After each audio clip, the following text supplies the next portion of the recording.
This episode of the Big Difference podcast is brought to you by Fenrici Brands. Proud to call Madison home, Fenrici is a mission-driven company supporting local families and kids through meaningful partnerships. Their backpacks, insulated lunchboxes, and bento boxes are built to last with bold designs and parent-approved durability. Some still going strong after 3 years. Shop at Fenrici.com or on Amazon and use code BBBSMadison for 10% off Fenrici products on Amazon. But hurry, code expires August 31st. Support a brand that supports our community, Fenrici Brands.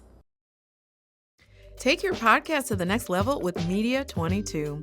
From top-tier equipment to custom sets and a dedicated producer, we'll make you sound like a pro. We specialize in audio and video podcasts, video editing, content distribution, and live streaming for creators and businesses. Visit Media22LLC.com today for your free consultation. Media 22, where excellence meets creativity.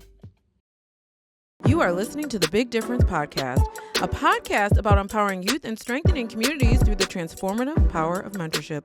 I'm your host, Tracy Anderson, Community Partnerships Manager at Big Brothers Big Sisters of Dane County. Welcome, welcome, welcome. We are so excited to have an empowering conversation with our amazing guests today. I mean, literally, we are smiling from ear to ear because today we're excited to spotlight one of our major sponsors who helped make the Big Difference Podcast possible, Corey Whitmore, owner of Media 22.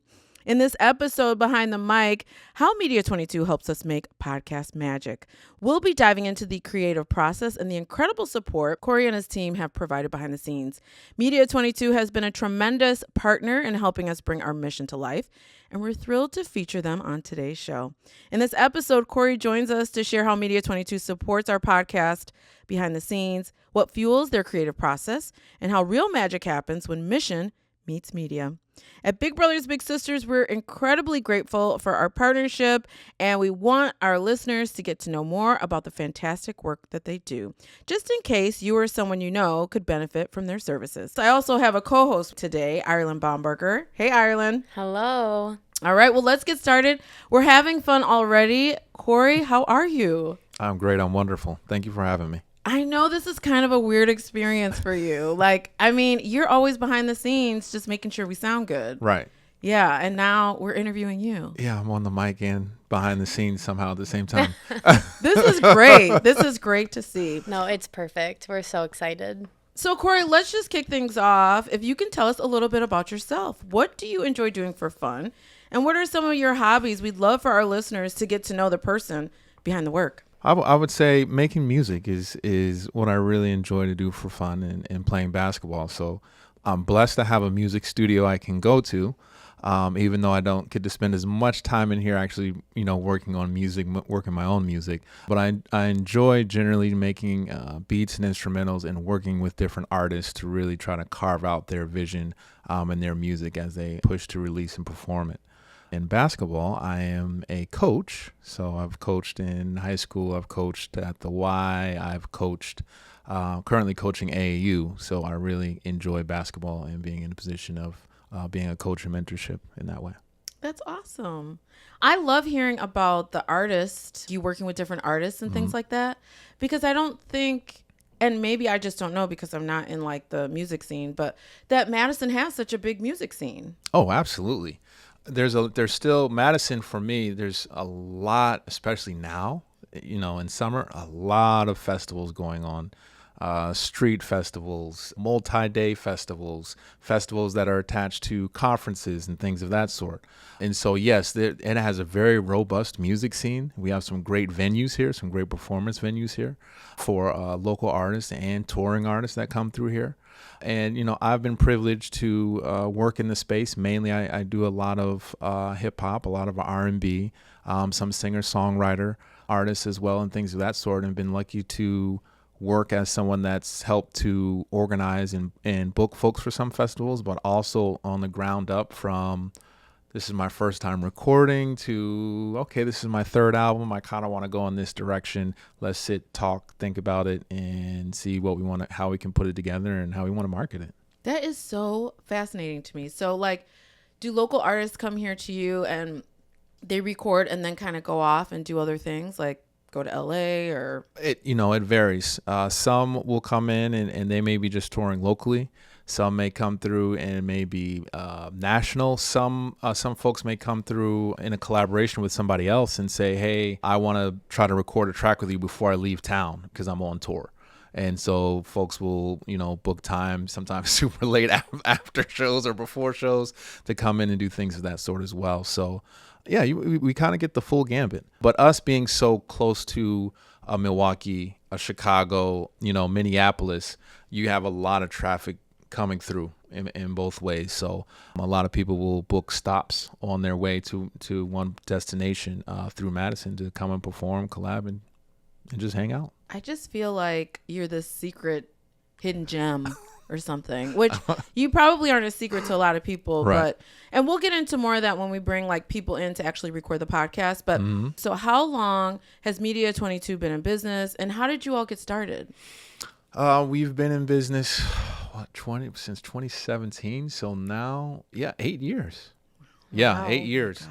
We've definitely had different iterations of it. When I moved and relocated from Milwaukee to Madison, I went to MMI for a little bit, and I started Media 22 shortly after graduating with a recording and music technology degree. But I was humble beginnings. I was in my basement to start for 2 years. Really? And so I had it was interesting. I had my two boys. So I had my desk. We actually made a booth down there, with a glass booth and a door that goes in and everything. Yeah. So one half of that basement was the studio. The other half was really my son's play area. Oh my God. And so you would come, you'd sit in the studio on one side, and then the other side, there's Legos and all types of other things to play with. So for folks that had kids coming in, it was great for them because they had something to keep them occupied and entertained. And so the first 2 years we were in the basement. The next 3 years, we were not too far from this location, but up the ways on Fish Hatchery, where we moved into. It was about 750 square feet. It was like two smaller suites that we used both those suites for recording. And actually, that's where we initially started getting into podcasts. But we did that as a result of the pandemic. So around the time we were moving in, pandemic hit. Actually, before we were able to get everything moved in and up and running for services.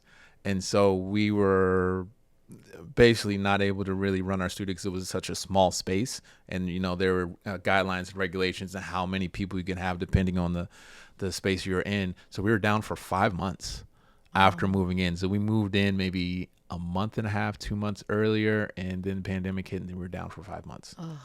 And so we were trying to figure out... from a revenue standpoint, okay, we still have to pay rent. What are some other things we need to get into? And since everybody was like forced to virtual and forced to Zoom, we said, well, let's see, this seems like an industry that is continuing to grow and should only grow faster because of the pandemic. So, Corey, I'm interested to know, while you're going through all this, did you have like a full-time job that you were doing as well as trying to start this? Okay. Yes. So luckily I still had my job. I was working at a local community center here at Lucier on the west side. And so, we were figuring that out. We were experimenting with it of, do we want to do audio? Do we want to get into video? How does that look? Okay, we don't really do video. We got to figure this out. Like what kind of cameras, setups, the system for editing, all those other things. And so it allowed us to step into an industry that we didn't initially think that we would be in, but we pivoted, made the adjustment, and then kind of kept refining the process until, we're kind of where we're at here. And so three years there, and then, we've been in this space and for 3 years. And so what we have today is really based upon really what we had in the basement, refining that, moving into the 700 or 750 square feet spot, and then now moving into, I think these spaces are around 1,700, something like that. So we kind of doubled our square footage. We didn't have enough stuff when we moved in, and now I walk around, I'm like, it's kind of cluttered.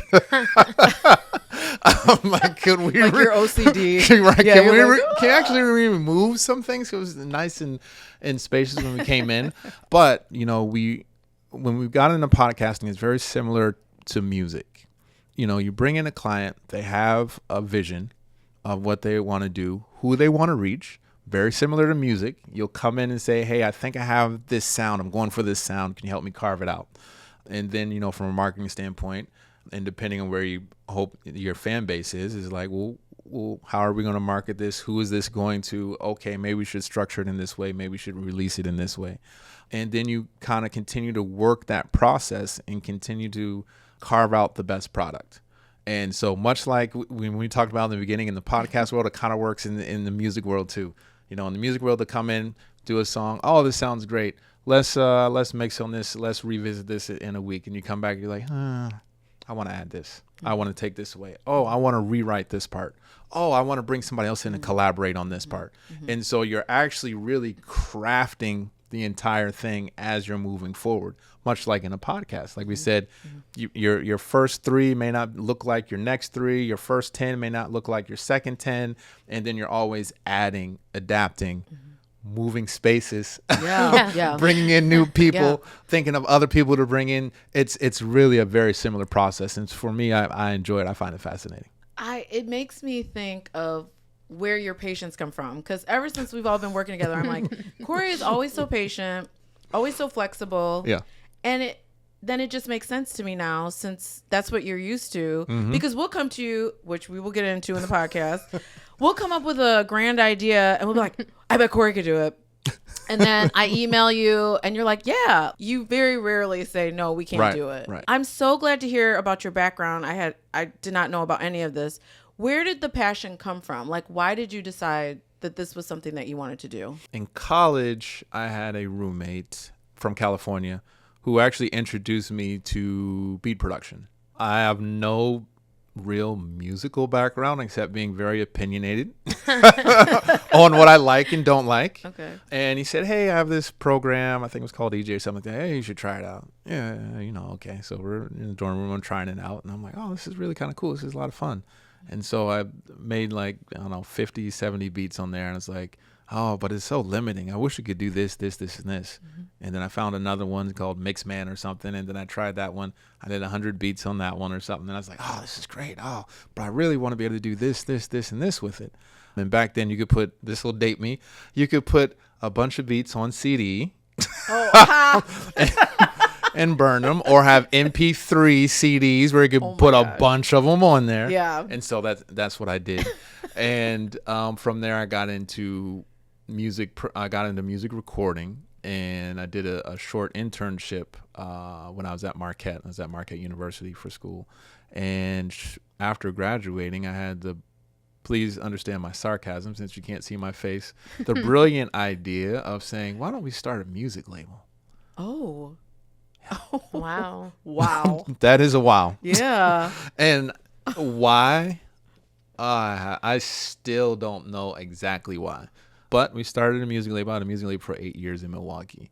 And my passion for music and the processes of doing that really grew from that. And so, like I said, as a young kid, I wasn't into music. As a young kid, I was curious about business. I was telling this story. I was just speaking with a group of kids at CEOs of Tomorrow earlier this week. And they're like, well, where's this business idea or business acumen or whatever come from? And I was like, well, part of it was observing, my parents. They owned some real estate when we lived in the Northeast. And they're, working with a couple of different brands, like Amway was big back then and other things of that sort. And so I was like, well, part of it I'm sure is observation of seeing what they were doing and what they're involved in. And then it manifested itself when I was 8 years old. And for Halloween, I was a business person. And so I borrowed my dad's briefcase, and then I would go up to the house. And then they had the ones where you could push on the side and then it would flip and then pop open. Yes. And so I'd pop the briefcase open and say, trick or treat. They'd throw the candy in. I would close the briefcase, lock it up, and then go to the next one. I love it. And so the business side, probably came from there. And then the music side developed as I was in college and were exposed to these programs from my roommate in California.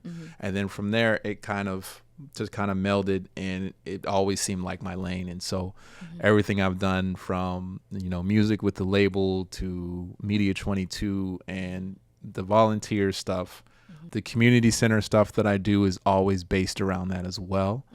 And so every place I've been able to work with kids, but work with music or media in some capacity. And so ever since then, it's kind of all come together. Yeah. And it really haven't deviated. There's been things that we've added, like, podcast and video and things like that, but it's all stemmed from music. Interested in becoming a big, joining an event, or supporting youth in your community? Visit bbbsmadison.org for Dane County or bbbs.org for nationwide opportunities. We'd love to connect with you.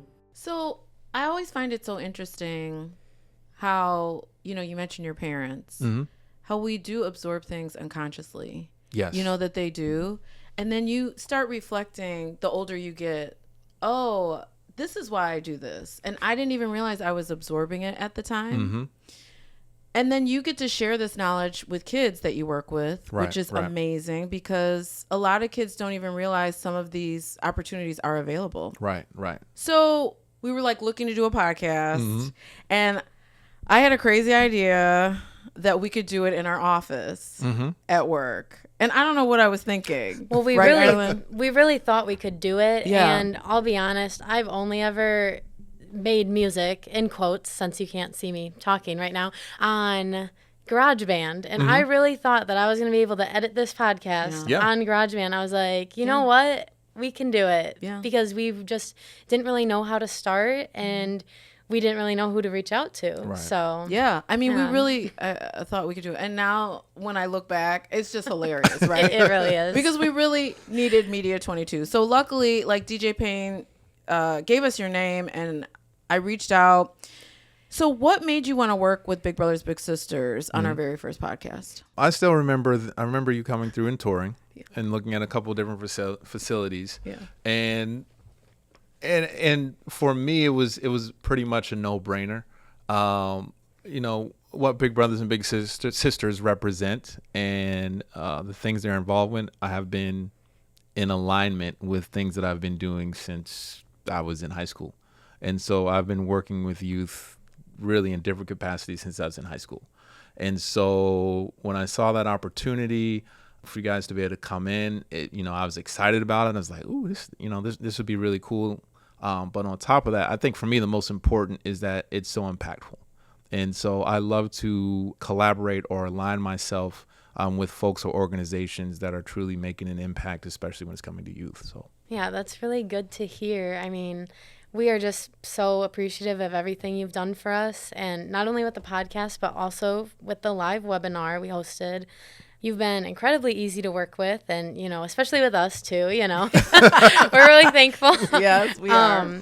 But yeah, you are so professional, and it always feels so cool coming in here in the studio. I mean, come on, it's awesome. So what other services does Media 22 offer? I know you kind of touched on it before, but I'm just curious. Yeah, so the obvious things is yes, we're a music studio as well. And so anyone looking for recording, mixing, or mastering, we're able to provide those services. We have audio and video, podcasting and live streaming as an option as well. And so currently we have clients that are using all three of those different facets for podcasting. We've also had folks come in here to do, we also have folks that come in and do audiobooks. And there's one in particular that I use as an example where this gentleman, he moves around because of his job, but he came in for music. He's a musician, showed me some videos and said, yeah, I'm in the areas looking for studios you recommended. I want to come in and then record a song with you. And so we did that. And then he said, oh, well, I just, finished up at school. I put together this children's book. And I was like, oh, cool. He's like, you know what? He's like, it'd be kind of cool if I could, record an audio version for that and put it up. I said, okay, yeah, let's do that. And then we did that, and he said, it'd be great if I had something for YouTube So I wonder if I can get, because I had an illustrator to do some of the pictures. I wonder if I could get those pictures and then put it over what we did and sequence it and everything. Yeah, sure. Okay. Nice. We did that. And then he's like, you know what? Which is great business. He said, what if I had this animated? And then what if with the animation, could I not just do the book, but his book is actually written in the Navajo language. And so he wanted to do short 30 to 45 second animated videos of the character that was in the book to show people how to take English and translate it to Navajo and back and forth. Because like, there's not a whole lot of that out there. And he said his grandmother had taught him. And so now the song turned into audiobook with animation, turned into an animated series, because he has 10 of these out now on YouTube, and now it's this whole channel now. Oh my gosh. And so those are what I've stated are the main things that we do. But like you guys know, if you come with an idea, one of two things will happen. One, if it's something that we can do or figure out a way to do, we will absolutely do it. In the space of video, in the space of live streaming, in the space of audio. And if not, we don't mind referring you to somebody who can execute on that. But really, yeah, podcasts and video and music, recording, mixing, and mastering is really kind of the foundation of what we do.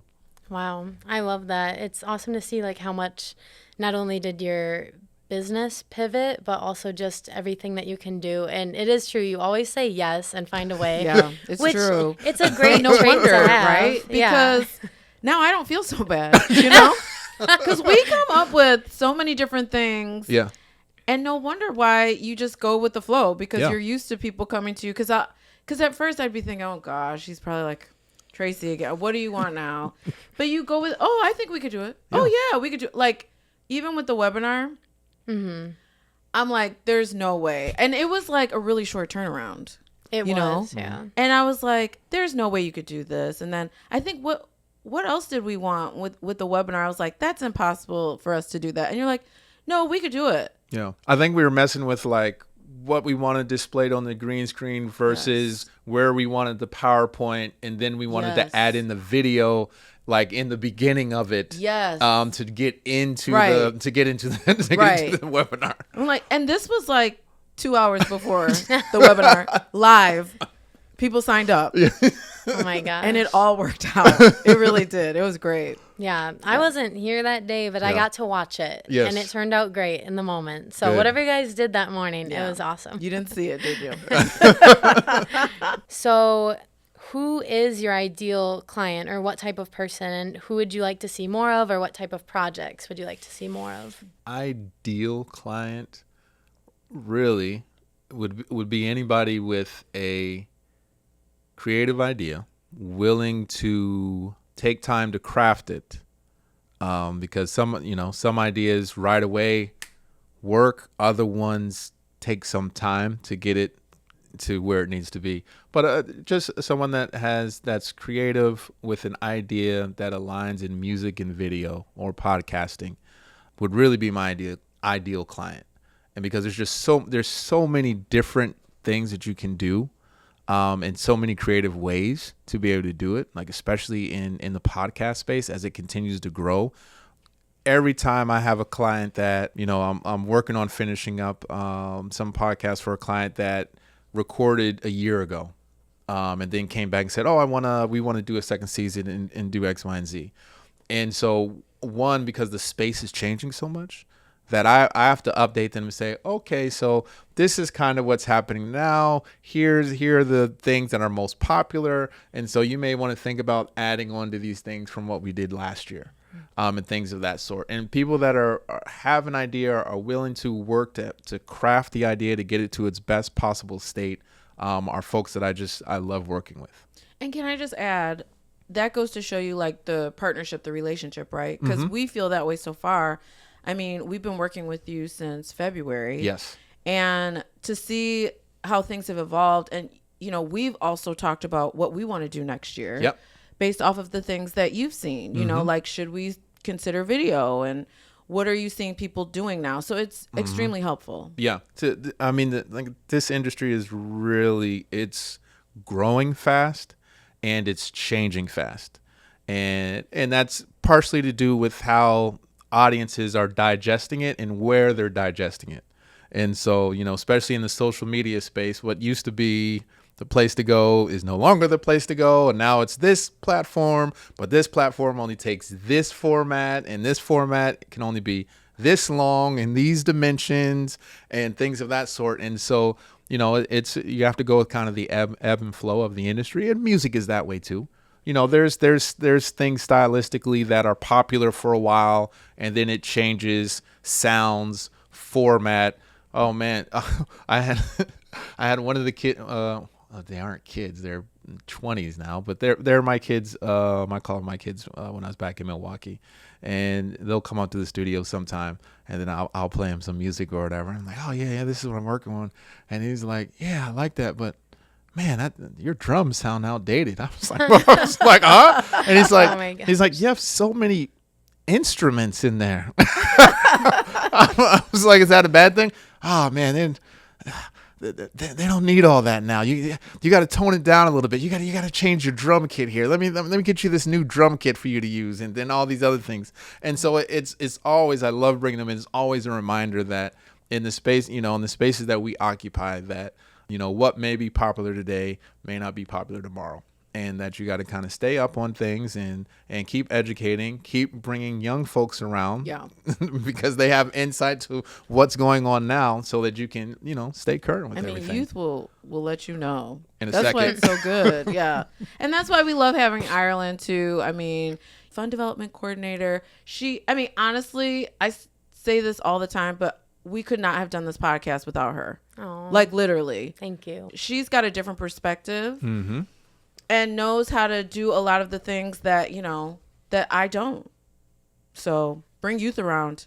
Absolutely. Mm-hmm. Absolutely. Has there ever been a situation that you couldn't really seem to fix? There have been, not in the podcast and music space per se. There's a lot of tricks and things that you can do behind the scenes. It may not be to where you wanted it to be, but you can fix some things to get it to work. In a space that I was working in for 5 years, was an AV and sound tech for a church here, for a big church. Oh, wow. What is interesting about that is that if you have a huge church service, you have a limited amount of time in the beginning to prep everything and try to prepare for anything that may go wrong.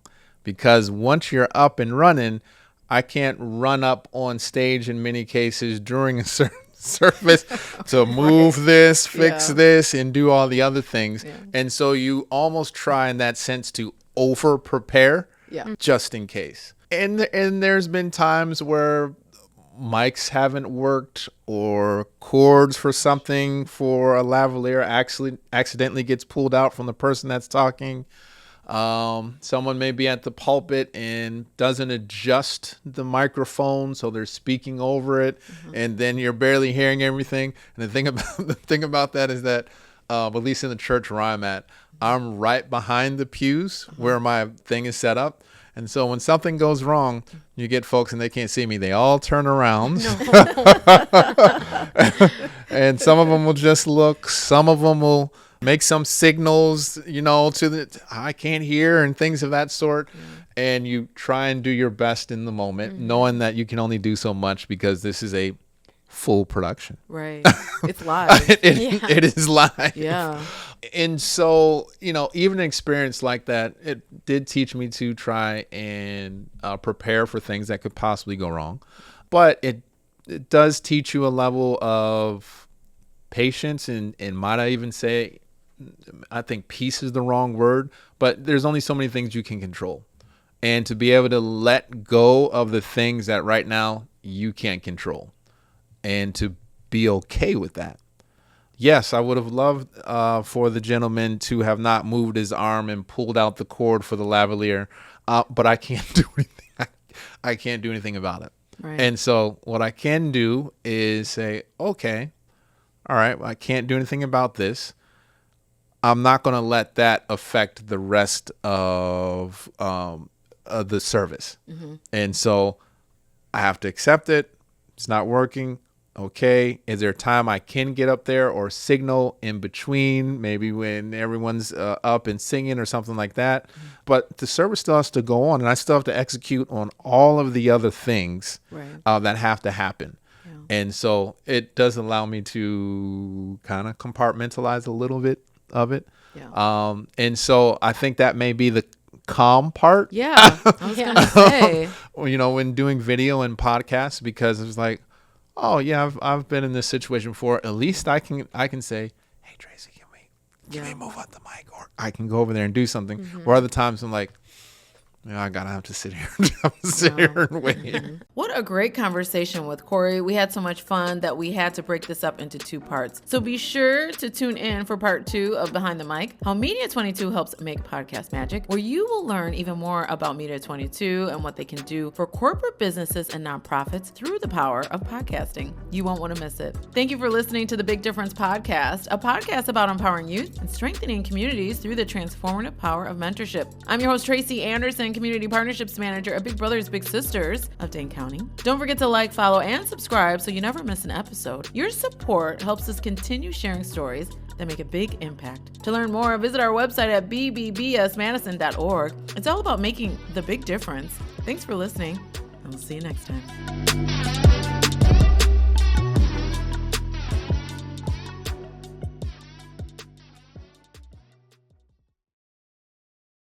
Take your podcast to the next level with Media 22. From top-tier equipment to custom sets and a dedicated producer, we'll make you sound like a pro.